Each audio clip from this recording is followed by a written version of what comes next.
Back in 1989, there was a pilot episode produced for NBC. It was a supernatural black family sitcom. Think The Munsters or Addams Family meets Family Matters. That pilot was a little bit strange.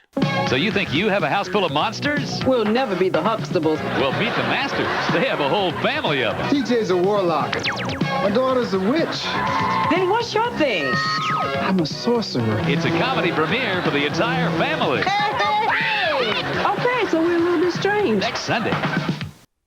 You probably couldn't tell by the low quality, but this pilot had a few familiar faces. There's Cherie Johnson, best known for starring in Family Matters and Punky Brewster. Michael Warren, best known for his role in Hill Street Blues and many of black sitcoms and TV dramas. Your queen-to-be Vanessa Bell Calloway, and a pre-Martin Lawrence. This teaser trailer is the only clip from the pilot that is available to watch. A Little Bit Strange never made it to series, unfortunately, and the pilot is considered lost media. When I learned about this pilot in 2017, my first thought was, wow, there was such an abundance of black sitcoms back in the day that this pilot was even considered. I mean, when you think about it, we had a show called Homeboys in Outer Space. Second thought was, may I have more of this, please? I mean, it doesn't have to be a sitcom, but a black-led supernatural series would be nice. I mean...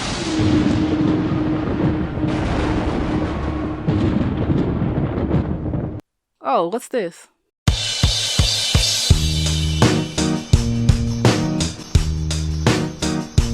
Mario Van Peebles is a recognizable name when it comes to black American cinema. He is the son of Melvin Van Peebles of Sweet Sweetback's Badass Song fame, and of course he directed and starred in the 1991's hood classic New Jack City. In 2016, Mario Van Peebles launched his new TV production company, MVP TV. The first series that they would produce in partnership with Barry Gordon's Accelerator Media was a paranormal mystery drama series called Superstition, created by Mario Van Peebles and Joel Anderson Thompson. Prior to being the showrunner on Superstition, Thompson worked as a writer on Falling Skies and Battlestar Galactica, so he had experience writing in genre TV. The Sci-Fi Network commissioned them for a 13-episode direct-to-series order. I believe 13 episodes were written, but only 12 were ever filmed. Filming took place in Atlanta, Georgia, and was set to air in 2017 for Sci-Fi's autumn lineup of new and returning shows. Superstition received very little promotion outside of teaser trailers. The cast and crew were posting on social media,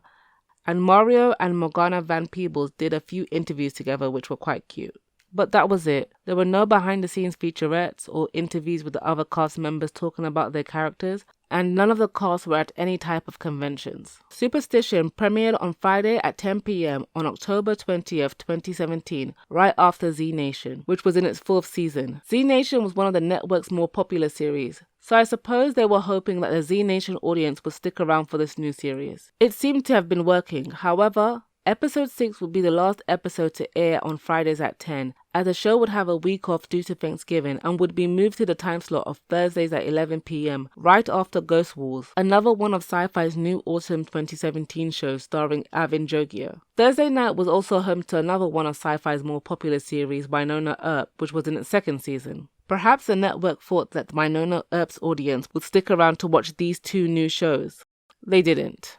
The ratings suffered greatly after the switch to Thursdays. There was a slight uptick in viewership for the penultimate episode for some reason. I don't know, maybe they were running more ads. The final episode aired on January 18th, 2018 and saw a huge drop in the ratings, and that was pretty much it. I started to see more people discover the show after the finale, which was expected. Fast forward to April 29th, Superstition was put on Netflix UK and Canada, again with very little promo. But I did see more gift sets being made and more people were slowly discovering the existence of Superstition, but it wasn't enough. As expected, Superstition was officially cancelled on June 6. So if you were wondering why you've never heard of this show before, that's the reason why. The only reason I heard about it is because I stay on Shadow and Act. Now, over the past few years, the Sci-Fi Network has been a place where I would regularly see black people, especially black women, in lead roles in science fiction, horror, and fantasy. The whole premise of a family fighting against the forces of evil is pretty standard for an urban fantasy TV show. I've watched a lot of them, but at the time I hadn't seen any that had a majority black cast, so I was more than ready to see what Superstition was all about.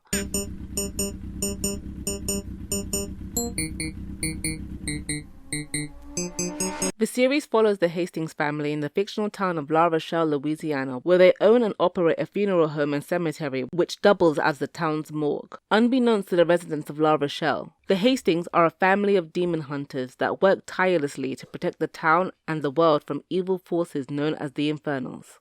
Stranger than normal things start happening fittingly on Friday the 13th, the same day the Hastings' oldest son, Calvin, returns home after being estranged from his family for 16 years, and the most powerful infernal known as the Dredge makes his presence known. The cast was made up of newcomers and relatively familiar faces. You know when you snap your fingers at the TV and go, "Oh, what's her name from, what's that show called again? Oh, her, you know her!" Yeah, that. Overall, all of them did a good job with what they were given.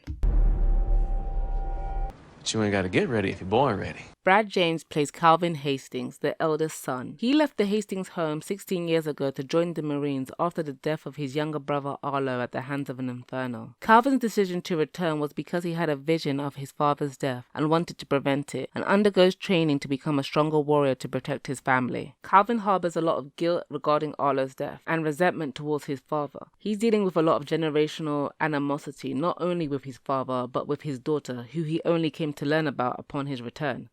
No.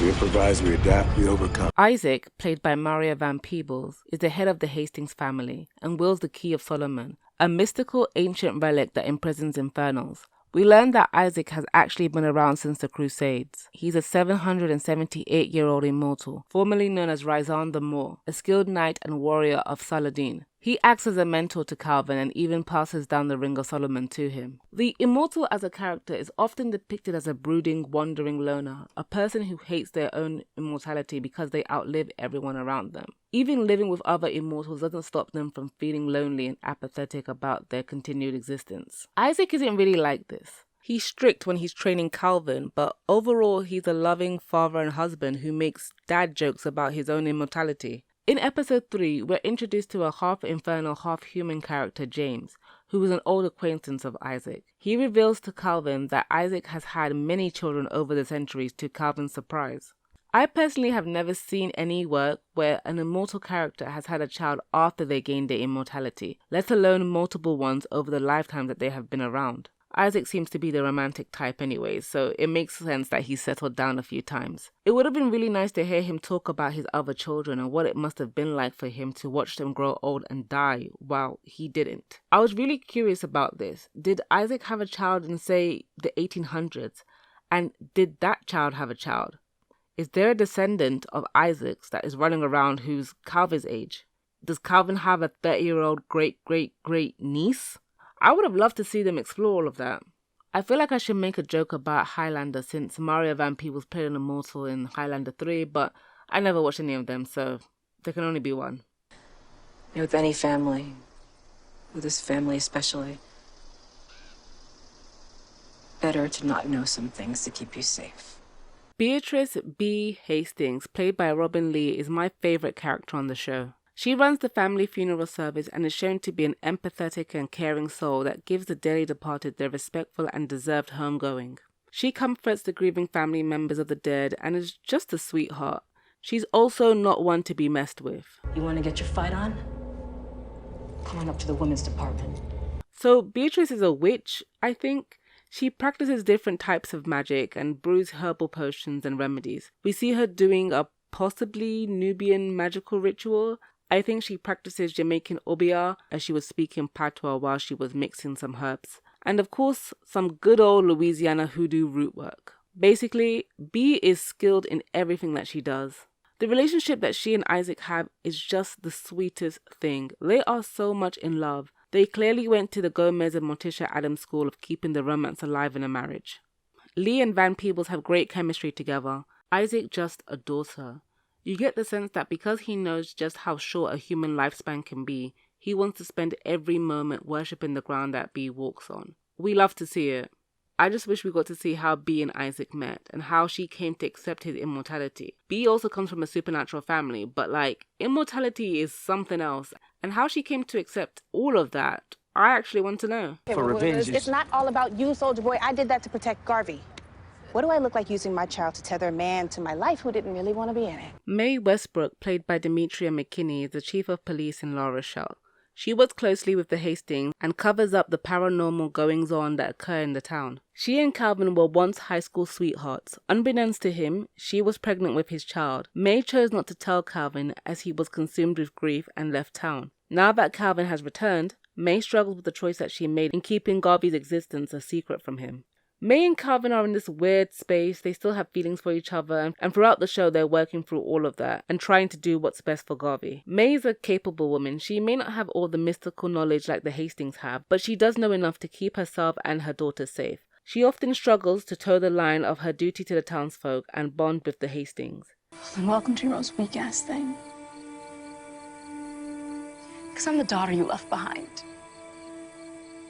Garvey Westbrook, played by Morgana Van Peebles, is the daughter of Mae and Calvin.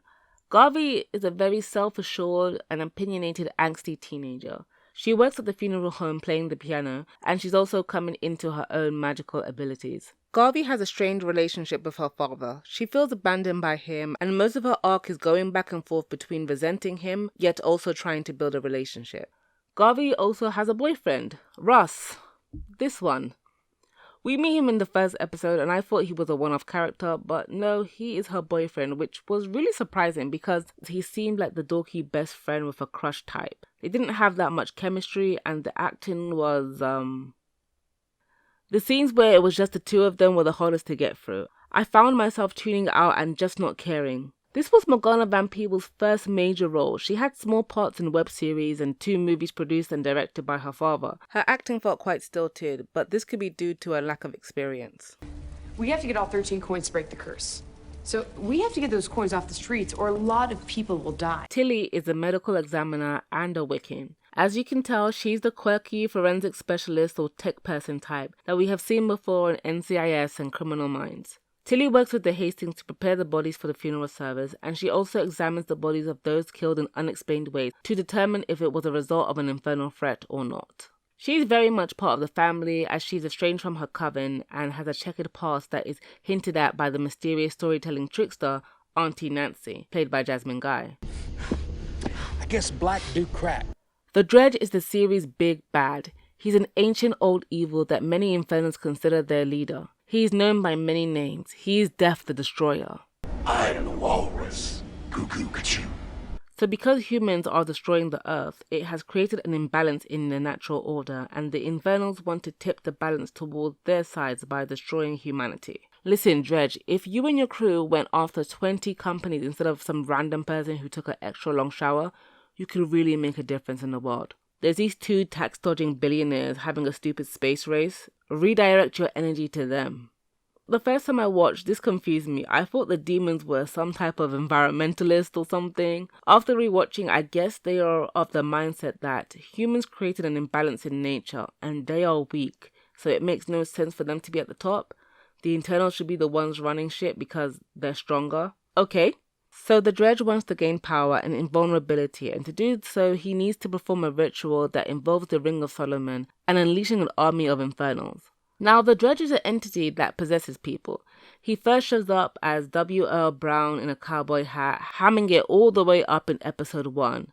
He then later possesses a doctor friend of Mae, Dr. Kim. Going by the new moniker of Dr. Dredge, he becomes a bit more subdued in his performance and more calculating and sinister. I guess it's because he is hiding in plain sight as a trusting friend instead of the obvious bad guy dressed in black lurking in the background.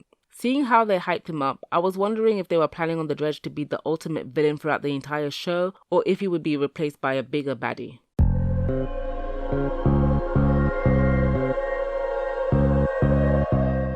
Overall, I found the show to be just alright. I liked how they drew upon superstitions from different cultures and points in history to build the lore of the show, and the characters were likable. There were some funny moments too. There's this one Infernal that's bound to the ring, and he looks like a rejected extra from New Jack City. As the season progressed, I could see that they were starting to find their stride with the Monster of the Week and how that played into the overarching plot, as well as cementing their visual style for the show. I enjoyed episode 4 Through the Looking Glass the most. It was written by Teresa Wong and directed by Mario Van Peebles. The effects for the mirror world were simple yet effective and just a little bit cheesy, exactly what I expect from a sci-fi original. The writing was solid and thankfully it did not have an over-edited fight scene. I wasn't the only one who thought this way because this episode received the highest audience score on IMDb. The episode I liked the least was episode 7 because it touched on Calvin's time in the Marines and it starts off with him being interrogated by the Taliban, I think. Then there's this Afghan family that he's trying to save. Look, I don't like military shit, okay? They could have done without this one. Is it because of Brad James? He was in the Marines too? I don't know, it just felt messy and I didn't like it. So like I said, Superstition is very much a sci-fi original series. If you watch a decent amount of shows and movies from that network, you know exactly what I'm talking about. If you don't, well, sci-fi shows can be wacky as hell sometimes. They don't always have the highest budget either. I think The Expanse was the most expensive show on that network, and despite its popularity, Sci-Fi cancelled it, but then it got picked up by Amazon Prime, so happy ending for them. So, working with a limited budget, especially for sci-fi, horror, and fantasy, forces you to get creative. So expect weird and out there editing, lighting, set designs, practical and CGI effects. Superstition tried to set out a recognizable style for themselves. Sweeping camera movements, the neon lighting, then there's the action scenes. Oh god, the action scenes. I am no stranger to weird fight scene choices in the supernatural TV genre. Who remembers True Blood and their speed ramping style fights? Teen Wolf had their slow motion backflips. Superstition has the 2 fight scenes in a pilot episode, they were doing the absolute most. The shaky camera, the awkward angles, too many cuts combined with the strobe lighting effects made it painfully hard for me to follow the action. Oh my days, then the second fight of that episode. They had the strobe lights going, but they were outside, in the dark. Where was the light source coming from? Thankfully, they limited this after the first episode and got a little bit better in terms of action. However, I can't forgive what I saw in the final episode. Come on, baby. Come on, baby. What in the Tariq Nasheed Hidden Colors bullshit is this? No, man. No, seriously though, what is this? What is this, man? The big climatic battle in the final episode was horrible. I'm sorry to say it, but it was laughable. I don't know if they ran out of money or whatever, but this is just bad. They could have chosen any other type of location and did anything else. You know, do the mirror episode thing again. Make it look like an old movie. Slap a sepia tone, some film grain, some motion blur, something. Just anything besides this laser light show on a poorly dressed soundstage. This is some beginner level After Effects, okay? It looks like I made it. You know, it was funny. A portion of reviews on IMDb tried calling this a supernatural ripoff.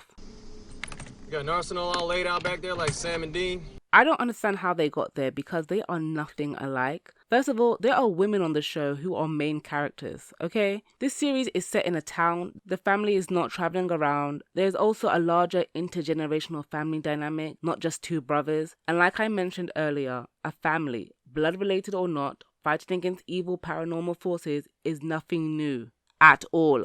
It has to be because both shows have the word super in them. Besides, if we're being real, Supernatural is a ripoff of Disney Channel's So Weird.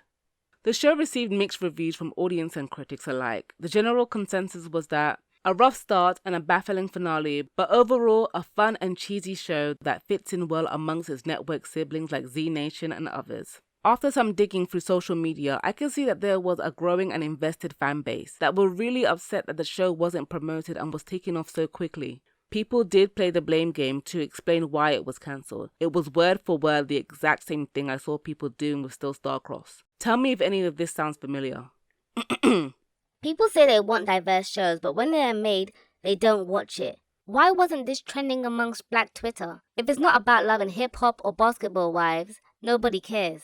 once again, Fight the real enemy. you can't keep blaming people for not knowing about the existence of a TV show or movie when it was barely promoted to begin with. Not a lot of people saw Fast Color when it came out. Did they actively ignore it, or was it because it was only released to 27 theaters in the US for 30 days? Still, Starcrossed barely had a press junket, but compared to Superstition, boy, I had to dig to find footage of the cast and writers even talking about it. As for social media promo, you need to have a large enough and active fan base to make a show trend. The little Tumblr blogs and YouTube channels are just a drop in the ocean, mine included. It's funny because to this day I still have people being introduced to Still Starcrossed because of my video from last year. Another sentiment I saw being echoed was that there wouldn't be anything similar to Superstition ever again because networks would use it as an example of having tried and failed. At the time, for a small moment, I wondered about that too. But 2 days before Superstition's last episode, Black Lightning premiered on the CW and went on to have 4 full seasons. And last year, we got Lovecraft Country. Now, I have my issues with both of those shows, especially the latter, but overall, I did enjoy them for the most part. Like many series taken off too soon, Superstition had the potential to improve in its second season. I'm sure you can think of many series that had a bumpy first season only to have the second season be drastically better. Superstition had all the right components of becoming a fun, campy series, and just like Z Nation, this show was starting to grow on me. Okay, I think I've made it clear that even though I liked the show, I wasn't the biggest fan. So, why am I talking about it? There seems to be a rise in what people are calling Jordan Peele clones. The Jordan Peele rip-off universe, if you will. The movies that seem to be riding off his coattails. They aren't as nuanced, they lack the substance, the style, the fun, and the scares. And the social commentary that they are trying to communicate is just messy. Then there are the ones that many consider to be nothing more than black trauma porn. I first want to address the phrase black trauma porn. The best way I've seen it be described is media that depicts black people suffering through oppression, be it slavery, Jim Crow era segregation, police brutality, or struggling through intense hardships with almost no moments of relief, all as a form of entertainment. Now, with the countless auto-playing videos being passed around social media and major news outlets of the very real brutalizations of black bodies, looking at certain movies and TV shows has me and many others asking, who exactly was this made for? I read a few articles and watched a few videos on YouTube and talked to friends and combed through social media to see what people considered black trauma porn, and these are some of the titles that came up. Looking at the list and the subject matter within some of those titles, I can understand why some people would put that label onto them. And I can agree with some of them, but not all. The movies and TV series that are about slavery or Jim Crow era racism or even modern racism that have come out in the recent decade, only a handful of them have been made by black people. And I tend to find, more often than not, that they aren't watered down and they show the resistance. They show the ingenuity and humanity of enslaved people, and they don't coddle white people's feelings. Like, who remembers that one scene in Hidden Figures where Kevin Costner's character took down the whites only sign on the toilets? I overwhelmingly saw black people question if that scene was even real. And of course it wasn't real. Oh my goodness, can you imagine? I've seen some people say that they are tired of all the shows depicting the Tulsa Race Massacre. And that really struck me because they said all of the shows, implying that there are a lot of shows out there, when in fact there's only ever been 2, Watchmen and Lovecraft Country. And before Watchmen, there were a lot of Americans who had never heard of it before, which didn't surprise me. It was purposely hidden. I'm a black British person and I heard about it a decade prior, and that's because I'm a big nerd that loves to know about black histories all over the diaspora. And the same thing goes for Lovecraft Country and the Sundown Towns. But I do understand what this person was saying. With both series airing just a year apart from each other, it was too many. Now, regarding the whole Jordan Peele ripoff claims, I don't think I'm wrong in calling Get Out a cultural reset. Because of Get Out, I think black is the new green. I think any little remaining shades of, if it's black, do you think it'll work? If it's a black cast, you think it'll work? If it's a black director, you think it'll work? All those little bitty remaining barriers have been completely removed. There's some people right now, and I know this to be a fact, that are changing some of their white scripts to make them black now. Don't get it twisted, horror with social commentary isn't anything new. Neither is horror with the social commentary that have black leads in them. But Get Out came at the right time and was just good. The simplicity of the movie is really amazing, the writing wonderfully balancing the uneasy tension and the humour of scenes. It's well known by now that Jordan Peele altered the original screenplay's ending from Chris being arrested by the police to him now being picked up by his best friend Rod, giving us a happy ending, instead of the very real and depressing one. The ending of Peele's follow-up movie Us didn't have a happy ending. It was ambiguous, creepy and sad even. Both of those movies had their protagonists go through traumatizing ordeals. However, the label of black trauma fails to stick to them. Even though the horror of Get Out is racial violence, it was never gratuitous. The critical and commercial success of Get Out meant that it would be emulated by film studios who would greenlight horror and thriller movies with a similar premise of racism being the underlying terror. Maybe due to one-upmanship or leaning back on familiarity, or even just awards baiting. The movies that showcase black pain and trauma are elevated over the ones that don't. Filmmakers looking to do something completely different, especially without the big names attached, are no doubt met with resistance or all-out confusion. Let me give you a great example that I really love telling. The mid-2000s saw a rise in British hood movies with black leads. There was Bullet Boy, Kidulthood, and Rolling with the Nines, just to name a few. Black British director Destiny Ekaraga is the third black woman with a feature-length film to have cinema distribution in the UK back in 2014. Yeah. When she was pitching her film Gone Too Far to investors, they were confused. I don't understand why the two main characters don't kill each other. It's set in Peckham, it's got black kids in it. Where's the knife and the gun crime? Gone Too Far is a comedy. When it comes to speculative fiction, it has always been a great way to depict and discuss real-world issues and topics in interesting ways, and of course it can be a fun, whimsical or surreal form of escapism, and sometimes it can be a mixture of both. What people don't like is how there seems to be an imbalance for us. We are getting more from column A than from column B or C, and column A is starting to take its toll. There was a lot of hope after Get Out. Its success would mean more black people in those types of genres, especially something with black witches. Not a month goes by without me seeing a mood board for black witches. I think Two Distant Strangers and Them were the straws that broke the camel's back for a lot of people. Two Distant Strangers was the third piece of media that was about a daily time loop involving police brutality. As for Them, I haven't watched it, but from the detailed descriptions of episodes that I've read, I don't think I'll be watching it anytime soon. I think Them was the one that really did it though, to the point where I saw people saying how from now on they would only pay attention to horror content that came from Monkey Paw Productions because there was nothing else that was good and fun and wasn't emotionally taxing that was being made for black people in horror, science fiction and fantasy.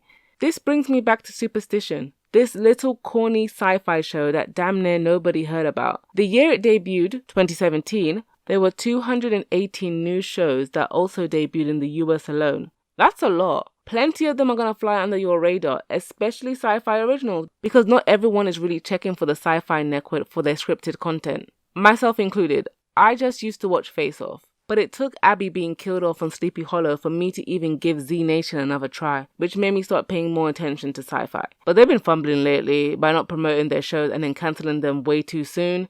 Fix up sci-fi, seriously. Basically, what I'm saying is that the movies, TV series, and even web series that don't center around black pain already exist, or are in production right now. Hello, Marseille Martin. They range from being weird and subversive, cheesy, funny, light-hearted, and somber. Some are great, some are mediocre, and some are really, really bad. But that's okay too. A lot of them are just not getting pushed to the forefront. And the fact of the matter is that we need to go out of our way to find them. That's why I recommend following Shadow and Act if you love film and TV and such. I have been following them since 2008 and it's my go-to for all black film news from all over the world. It's where I first heard about the adaptation of Aya of Yoptown and the Netflix series Blood and Water. Speaking of Blood and Water, that was a welcome surprise for a lot of people. Rarely do we ever see black people in teen dramas like that, let alone black girls of that complexion as the main characters. And if you want more things similar to Blood and Water, maybe you should start looking at movies produced in different countries. There are a bunch on Netflix already, some that are in English, and I think some that are dubbed for those who can't keep up with subtitles. Just please do me this one favor and research before you decide to watch, because I remember trying to warn people about Siempre Bruja weeks before it came out, but nobody saw my posts, So everyone was in for a huge shock to watch an enslaved girl fall in love with the slave master's son and longing to go back to the past to be with him. Look, I know we are all desperate for a TV series about black witches, but we can't be that desperate that we forego background checks. I've been burnt too many times, yeah? I'm suspicious of everything. I want to highlight some great videos by wonderful YouTubers that you really should be following. They've talked about black trauma media, Jordan Peele clones, and Bad Hair's lackluster message in a much more coherent way than I have. Their videos are linked below in the description, along with the sources for the articles referenced too. Sorry this video took way longer to come out than initially planned. I have been sick. Chronic pain is not a joke. I'm slightly better now, taking it easy and playing Spiritfarer. Did anyone else catch Superstition when it was on? It's still on Netflix if you're interested. And Vagrant Queen. Vagrant Queen was took off way too quickly. Who even watched that? It got the same deal of like being put out, barely promoted, and then taken off really quickly. When I was researching Superstition, yeah, I saw someone say how October Faction is how Superstition would have been like if it was made by Kenya Barris, because it's the mixed-ish version. And I was like, why? Why are you doing this? I mean, they were absolutely correct. Like, there's no even arguing there. Anyways, here's my social media. I'm still bad at outros. Bye.